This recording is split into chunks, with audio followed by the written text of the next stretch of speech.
The Great Wall of China is famous, but Africa built something even longer. Welcome to my channel. Some people think that before the modern era, Africa was all jungles and tribal villages. If only that were true. Thousands of years ago, across the West African savanna, an empire rose with one of the most impressive feats of engineering in human history. But when I say history, we're talking about pre-colonial history. This is where they would live. This is where their royal court would be based. And these city-states were always built right in the middle of a massive lake. Each city-state still had its own king, but they all had to pay tribute to Benin. And that tribute included gold, ivory, slaves, and cola nuts. The entire perimeter was constructed using nothing but picks and shovels. And supplying all of those workers was the job of the Royal Women's Army. I know it sounds contradicting, but it was actually pretty simple. The army's job was to collect taxes, and that's why we're telling their story. Thanks to the hard work of everyone, the wall was eventually completed. But what was it for? Well, it might seem obvious, but the answer is defense. And that meant they would travel all over the kingdom, entering each village and assessing their value. I mean, just look at the map. In fact, there were so many kingdoms that it almost looks like a map of Europe during the 30 Years' War. They simply couldn't get through the gates. And that made Benin a safe haven for anyone fleeing war or slavery. In fact, the kings of Benin became known as the custodians of the coast, a title given to them by the Portuguese. And that left future generations without a clear understanding of what Benin really looked like. But that's changing today as archaeologists continue to unearth new pieces of Benin. We're even creating 3D models so that you can virtually explore Benin from the comfort of your home. And with your continued support, we will continue to publish the history they tore down. So instead, they built massive compounds where they could live regular lives. So if you want to change the narrative and learn about the incredible kingdoms of Africa, hit subscribe and become part of the movement. Thanks for watching. There was a time when Western historians claimed that pre-colonial Africa wasn't advanced enough to make metal sculptures. Well, clearly that's not true. For example, Oba Oluwa, the son of Yuwa the Great, lived in a compound just like this. It had storage rooms, workshops, shrines, and even stables. And that way, he could keep working the land and stay connected to his people. And just like Europe, there was constant warfare between all of these states. Sometimes Benin would go to war with neighboring city-states. Inside, there were no palaces, no monuments, and no temples. Instead, it was mostly farmland. I mean, look at this satellite image. It almost looks like a modern suburb. And that was exactly the point. But all that came crashing down in 1897 when the British invaded and looted the city. They burned it to the ground and destroyed the royal palace. And that's why you won't find any footage of Benin in old travelogues. Unlike kingdoms to the north, which were based around trade and religion, Benin was a farming community. Other times they'd defend themselves against slave traders from the north. Basically, they were counting the heads of every family and determining their worth. They dug up soil and transported it to the edges of the kingdom.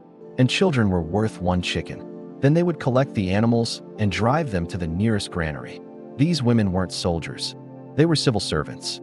And they performed one of the most important jobs in the kingdom.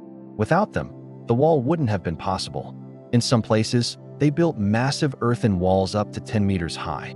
In others, they dug deep moats, wide enough to fit 4 elephants side by side. Together, they formed one of the largest building projects in the history of humanity. But the real prize was the labor of the people. Once Yuware secured the region, he set out to build something spectacular, the longest wall in the world. And there was good reason for this. Not only did it allow them to grow crops in the middle of the savannah, the kingdom of Benin was surrounded by a series of earthworks, ditches, and walls. And they stretched for 16,000 kilometers. To put that in perspective, the Great Wall of China is about 20,000 kilometers long. And when it comes to total length, the Benin Moat definitely takes second place. But water was also the primary way that they transported goods. And without roads or railways, waterways were the arteries of the kingdom. And if you know anything about Africa's past, then you'll know how much of that has been torn down. But that doesn't mean it can't be rebuilt. And that's why you should hit subscribe, because with your support, we are unearthing incredible stories from Africa's past. So let me take you back to the Kingdom of Benin, which existed around the same time as the Roman Empire. Back then, the area now known as Nigeria looked like this. Scattered across the landscape were hundreds of small city-sized kingdoms. So if you wanted to be the king of all of them, you had a few options, and none of them could protect themselves from the others. Except one, the kingdom of Benin. Now Benin was just an ordinary kingdom at first, but under the rule of Uware the Great, everything changed. He reigned from 1440 to 1473, so roughly around the same time as Mansa Musa in Mali. And just like Mansa, Uware wanted to unite all the city-states under his rule. You could try brute force and conquer each state one by one, but there was a much easier way. All you had to do was build a city. In fact, every great ruler in the region started off by building their own urban center. But this system had one major weakness. There were dozens of these city-states scattered all over the place. But unlike Mansa, who conquered other kingdoms, Uware brought them together peacefully. But it wasn't exactly a wall. It was more of a moat. Let me explain. And here's what makes it so incredible. It was all built by hand, and it took decades to complete. You see, building a structure this big requires a lot of manpower, and that means you need a lot of food. For example, every able-bodied man was worth 1 cow. Every woman was worth 2 sheep. In fact, the entire kingdom of Benin was built on the backs of women. The thing is, Benin was surrounded by other powerful kingdoms. And that's not to mention the Portuguese, who arrived on the coast in 1472. But thanks to the moat, none of them could conquer Benin. But it was quite the opposite for anyone who entered the gates. The kings believed that if they lived in a palace, they'd become too disconnected from their people. Benin was so successful that it lasted for centuries. Its rulers controlled most of modern-day Nigeria and parts of Benin. They did it on purpose. When the British came to power, they banned photography in the colony.